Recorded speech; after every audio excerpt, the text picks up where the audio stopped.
Nung times na mga 2012, 2013, dito kahit February, ang dami ng tao.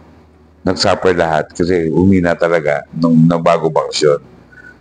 Ngayon, parang babalik daw kasi marami na nagbakasyon ng mga sa DepEd hanggang 15 na lang. Mag-graduation season na ngayon eh. No? So yan, malamang that sana, hopefully, may awa ang Diyos, bumalik yung mga bata. Kasi pagka nawalan ito ng bata, lugi ang park. Buti na lang meron kaming mga technoparks na tumutulong sa amin. Dito sila nagpupunta. Team building. Kasi yun naman ang turf namin talaga. Team building, family days, yan ganyan. Kaya marami. Ito lang kasi yung kaya mako-accommodate ng malaki. Pagka nilagyan mo ng adventure yung area, 42% ang increase agad nung pasok ng tao kasi meron nagagawa.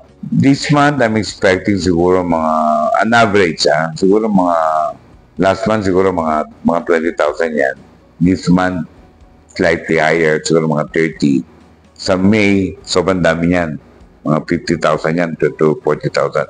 But, ang peak day nila talaga, Saturday, Sunday lang.